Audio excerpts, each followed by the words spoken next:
and pause. Okay, if you welcome want to the look Crow these- Discovery Project. I wanted to get a chemtrail clip out here because I, in an offhand way, mentioned coal dust the other day, and I shouldn't have done that because I hadn't looked into it. As far as I can tell, the whole coal dust thing is unverifiable and probably disinformation. There seems to be no root for how it happened, or where that came from.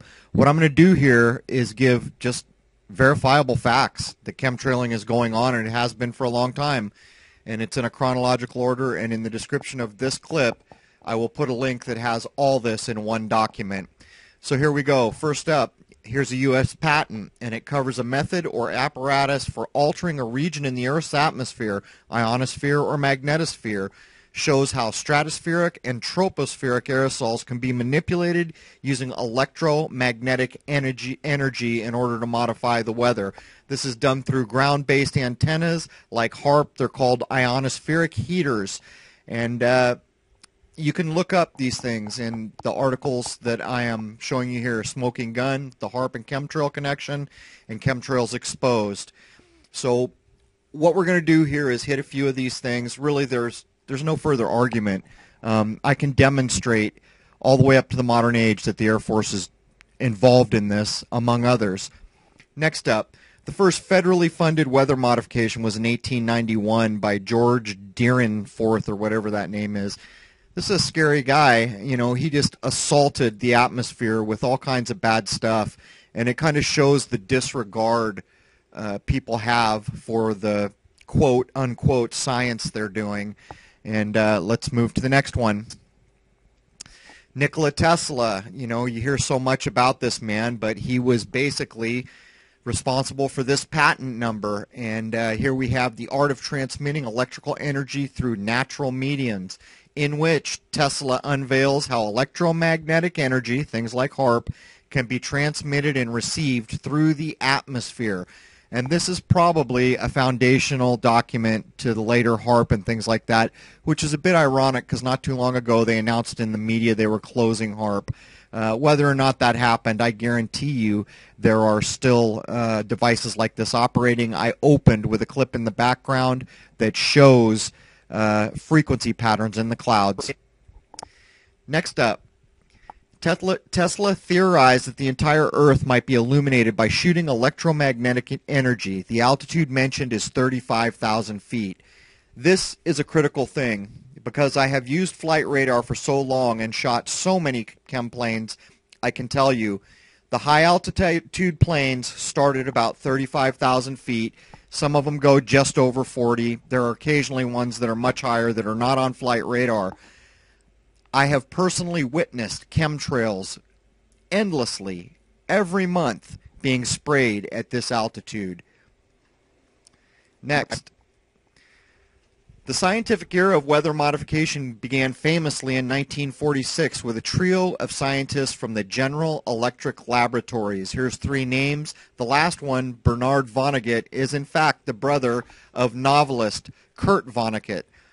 So what happened here was this trio popularizes the fact that under certain circumstances, dumping substances from an airplane into clouds causes precipitation. I think it's silver iodide, or I forget what the name is. I believe it's silver iodide. This is the old cloud seeding thing, but much came out of this General Electric Lab study. There are patents and other things you can look up.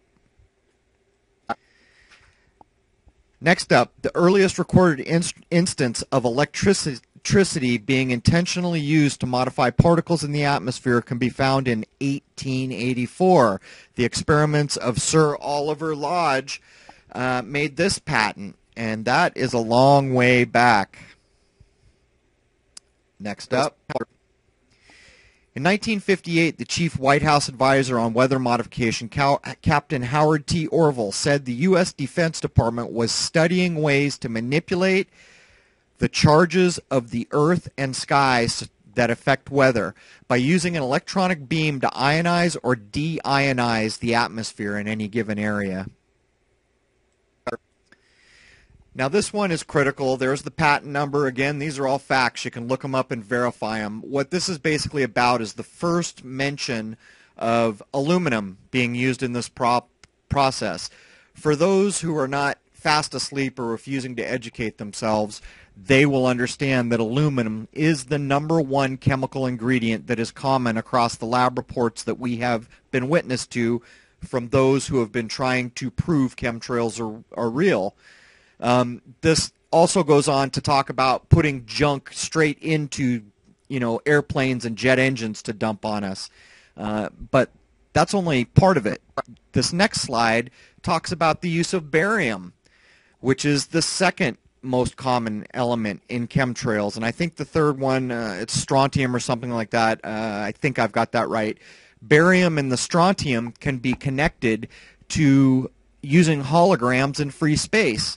So, I mean, it goes on and on and on. And with all these patents, there is no cogent argument that is going to be able to be levied against this, that this hasn't been done and isn't being done. I mean, these are verifiable facts. To top it off, we have a U.S. military document entitled Weather as a Force Multiplier, Owning the Weather in 2025. So, back in 1996, they wrote a document that they were going to get better at this, to the point where in 2025, some years from today, 10 years from today, they will own the weather. So how can anyone make the argument that this is not going on? I mean, this is damning. It talks about aerosols. It talks about electromagnetic energy. So this whole idea of whether chemtrails are real or not is really not an arguable point anymore for anyone who wants to go do the research and understand what has happened in the past that leads to today and what you can verifiably look at over your head in almost every populated city center. There's basically three kinds of people that are in this argument these days. The first are people who are fortunate enough to live in an area where there are no chemtrails. I know for a fact that I have spoke with people near the Himalaya who have never seen a chemtrail. This would be northern India, Tibet. There are a couple other places that I have talked to people that have never seen a chemtrail. Almost every other major city population on this planet, there are people posting online or talking about what they're seeing in the sky. Now, I have lived in a flight path in San Diego for at least 30 years, the last 10 years directly in a flight path. I can say categorically that we have never seen an airliner with passengers on it coming or going from the San Diego International Airport leaving chemtrails or contrails or anything like that. Having said that, these planes all have modern high bypass engines, which are nearly incapable of making what is called a contrail, which is the argument being used against chemtrails. It's a non-starter, and that completely dismisses these objects. And I'm not the only one shooting this stuff. This is a chemtrail. We watched the plane lay it. It lasted for hours, and these little so-called orbs were all over it. And this guy's shooting something, a plasma beam or Lord knows what. I mean, there is something seriously crazy going on here. At the end of the day, anyone who goes and looks at this evidence and then goes to YouTube to see orbs and all these things being shot only when chemtrails are present. Personally, I shoot all the time. I have never shot an orb when chem-planes or chemtrails have not been present. So, just to say it again, the whole coal dust thing doesn't stand up. You can't verify it. It's not real to me until you can verify it. So here's the truth. What we know that we can look up for a fact with past patents, with experiments, with documents that anyone can verify is that chemtrails are nanoparticles that are both magnetically, electrically, electromagnetically charged.